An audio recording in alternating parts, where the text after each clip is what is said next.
to bring her love, to bring her joy, to bring her sassy way of looking at the world, and just to be part of us. So please help me welcome up Keli Semelsberger. Woo! I got it. This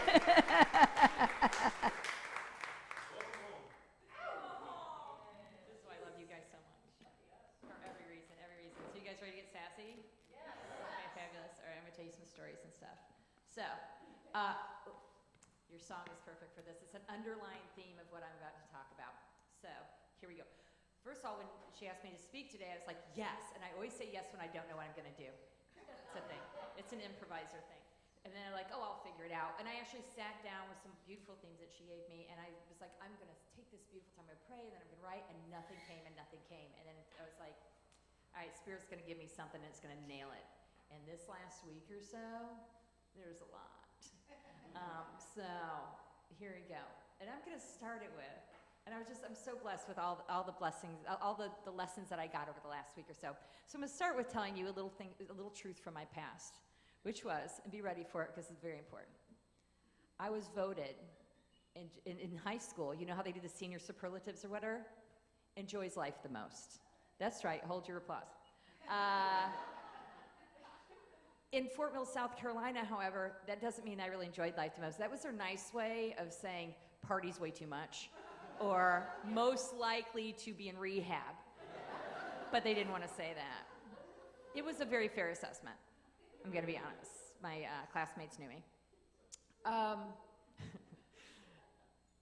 Having titles kind of does something because you kind of, you know, it's like you kind of hold up to that.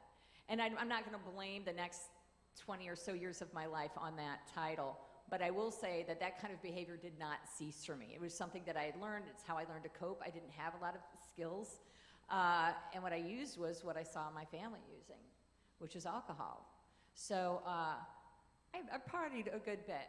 And one of the things that happens when you get in any kind of spiral, right, any going down and any kind of spiral, is you tend to repeat behavior and you get the same results. So I could go from all those years and tell you that, you know, the things that crashed and burned in my life. I didn't ever get to the point where I crashed and burned my life. I, you know, started a business by myself. I raised my children by myself. But there were a lot of really hard, suffering times I didn't need to go through. Right? And you guys are all with me like, yeah. You know, in retrospect, we all know. We were like, oh, I didn't need to go through any of that. Okay. And so that leads me to, okay, so I was like, whatever, 17. I was about 42 years old. That's a long time now to think about it. It's a long time to be stuck in this place of feeling kind of like a victim and then a martyr. And that was kind of the cycle of where I was, you know, minus the alcohol. It still, there was that thing of where I became, you know, a victim and a martyr. And then I kept repeating that pattern and bringing those things and vibrating those things back into my life so I could re-experience them and didn't learn. What helped me change that, and I believe that every time somebody makes a dramatic life change, it starts with, I chose. Those always seem to show up, those words. For me, I was going from West Virginia, where I was working as a raft guide, back to Charlotte, which was about 4.5 hours to teach improv and do shows. And then I'd go back to West Virginia, so I was going back and forth. And a show got canceled, and somebody happened to have free concert tickets for me. And it was for Tedeschi Trucks, and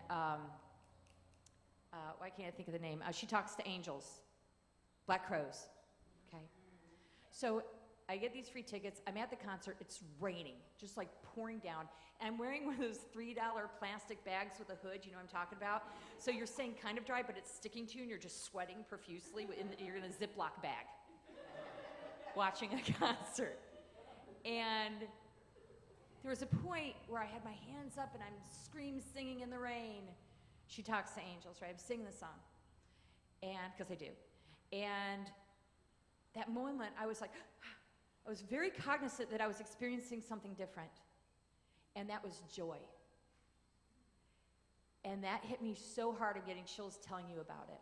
Because why, for all these years, was I not experiencing joy to such a level that it was noticeable in that moment? That it seemed profound, as if I'd been hit by a car. Like, oh, you know when you get hit or you fall, and you're like, oh, and you're waiting to figure out how bad it's going to hurt? You know, it was kind of that, only in the positive. I was like, how good is this going to feel? this is amazing. And everything's not perfect. I'm in the rain, you know, I'm sweating. I've probably blown out my voice at this point. I don't know how I'm getting home, you know. And it was that moment that I made the choice that this will be what I pursue doggedly for the rest of my life. That everything else is based on this. I was being a good parent in a way that a martyr is a good parent. I was doing the things, but I also had expectations of people to do things for me in return. And I was going, well, and now even when I say I made the choice, I still go, what's next? So when you say I make the choice to whatever, then I had to say, how do I make this happen? Or I want something. The next line is always, how do I go about getting that? And in my life at the time, I was taking care of my daughter and her 2 young kids, my son, who's special needs, my aunt, who had dementia and a colostomy bag. That was fun. We used to play a game called Poop or Chocolate, but that's for another story.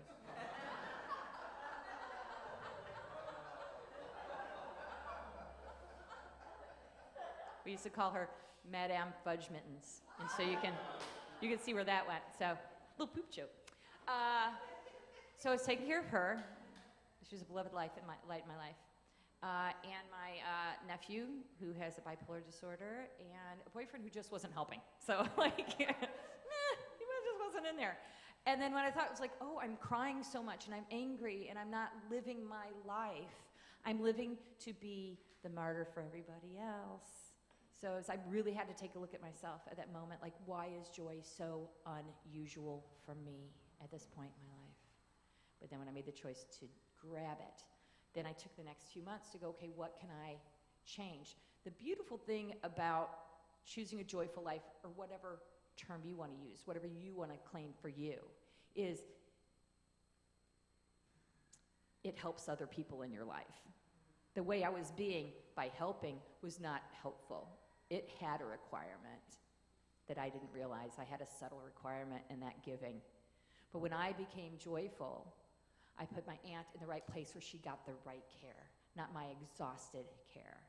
And she lived a beautiful, well-kept life until that was ready.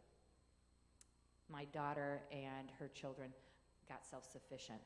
It took a little help, but I helped them get self-sufficient by keeping her attached to me. I wasn't helping her. I was keeping her from her journey to be independent, to be proud of herself.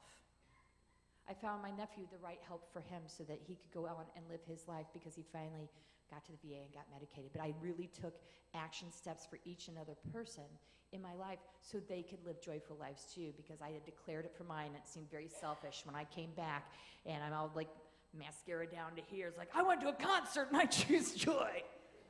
Things are going to change around here. But it was the most beautiful and gracious thing I could have ever done for every member of my family, because I didn't keep them beholden to me.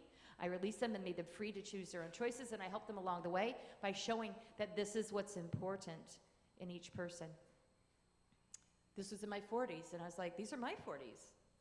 You can't have them, you in your 20s, you in your 70s. These are mine, and I want to enjoy them, and I want to enjoy them with the people in my life. So at that point, I made that choice, and you can, the difference in my life from that moment on, and the things I was able to manifest, and the vibration that I started living at was palatable. So I was sharing this recently with a friend, and she came here for a visit, and she's going through a lot of things in her life. And this is someone who, in the first 2 days, got hurt like 7 times and like spilled everything. And I'm like, oh, she's leaking energy everywhere. So I was so grateful to have her here, because if there's a place to heal, it's here, right? This is such a beautiful space. And she gave me this talk, because we were talking about, and I said, well, and at the moment I was going through temporary homelessness because of the big rains we had. My place flooded, the front power fuse on the 2 houses blew up, like caught on fire, blew up. So she's like, why are you not upset? Because I'm just bebopping along, showing her all the cool things. She goes, why are you not upset? I'm like, well, here's the thing. I woke up at 2:30 in the morning, put my foot down, and I was in 2 inches of water. But the electrical plug that was under 2 inches of water was not the light I chose to turn on.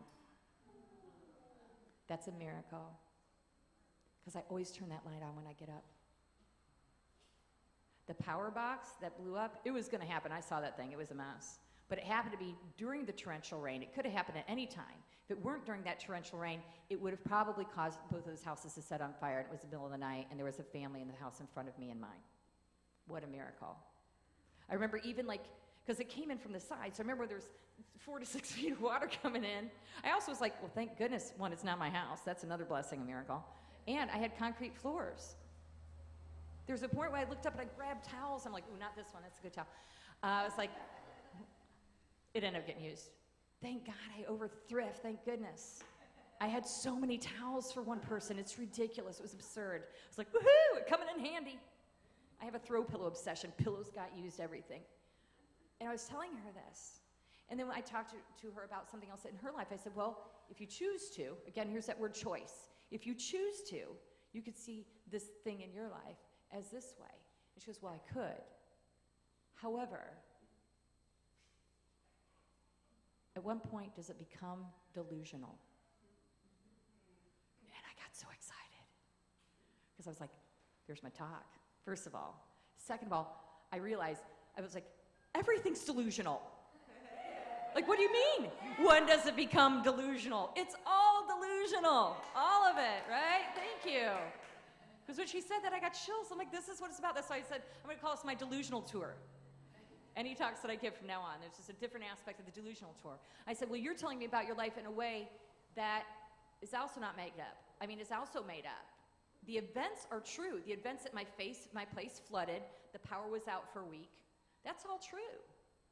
But I'm grabbing all my food out of my refrigerator, because y'all know you got to get a loan to get groceries up in here. So I'm like, my groceries aren't going bad. I don't care about my good towels.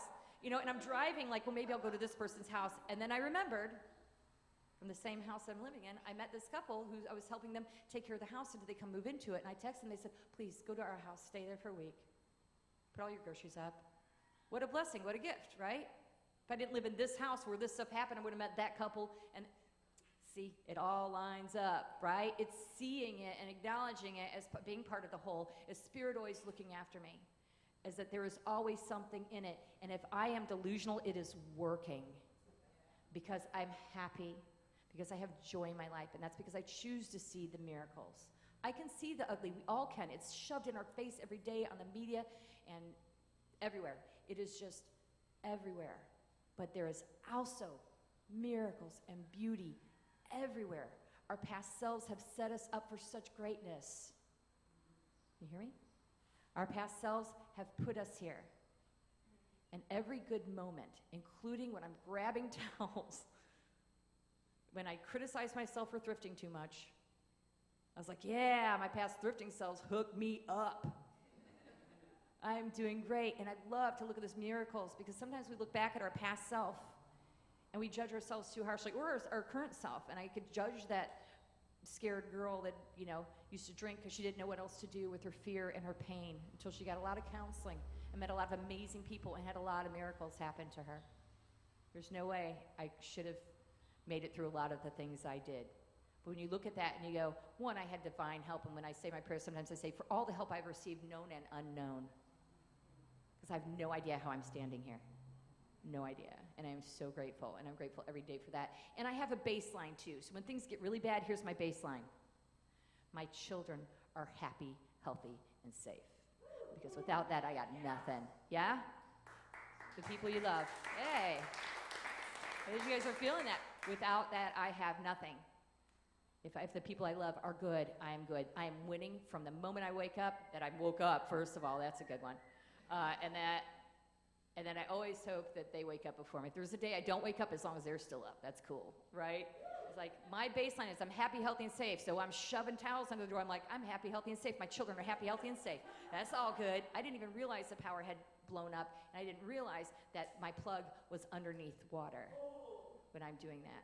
I didn't even know the power was, first that power was on, by the way. So I didn't know any of that. And I'm just like, going through my gratitude while I'm doing this. And I think that's why it went well. I honestly believe that is why it went well, because I tried to stay in a place of gratitude. When I woke up like, what's going on? I was like, yeah, be grateful. Because my kids aren't in it. You know, I always go to that baseline. And from there, everything is a bonus. So it is easy to find heaven when you're going down. Because the choice is, am I going to go down? Or am I going to stay in heaven? Am I going to stay in that state? Because that is, to me, always a choice. And it is so hard to train our brains not to go down there. And I catch myself a lot of time clinging on the well down when all the negative thoughts start happening. And one thing happens after another. And right after this, apparently my identity got stolen and my credit went down 70 points. And all these other things happened. I was just like, okay. Yeah, that's all right, girl. I'm interactive. And then going, wait a minute. This is still my trip to heaven. Like I always say, don't mess with my God show. I stay in that place. I'm trying to stay in that place, right? So it's like, okay, this can be dealt with, whether it takes lawyers or time and on the phone and all these other things. There are things that can be dealt with. Back to my baseline. If my family's fine, there's nothing I could do if they're not, right? They are. I can handle this other stuff. This is gravy. And it gives me the confidence and the will and the energy to deal with that because the rest of the stuff has been taken care of for me, right? I'm here, I'm healthy, I'm safe, my family's here, happy, healthy, and safe. Whoever is in your life is happy and healthy and safe, and if there's anybody who isn't, then I know that I can go out there to Maku'u in the morning at the sunrise and watch it and pray for whoever is not, whoever needs the most help in my life or in the world in general. I go around out there, and I'm like, oh, how beautiful that I can go to this space and watch the waves come in, and here is where I get to commune with Great Spirit. This is where I get to go. And yesterday, I saw the first whale of the season there. So you know the blessings are coming, even bigger. Also, there was a rainbow that just wouldn't start. So I'm looking, Hilo way, and it was just a little bit of it was a pyramid of a rainbow that just sat there for the longest time between the clouds and the ocean. And it was like, what a blessing to see that as well. And then the whales came in, and like, holy cow, what a beautiful day. Regardless of anything else going on, that's what I got to deal with today. So, from the drunken nomenclature to the one I live now, I still like to say that I do absolutely enjoy life the most.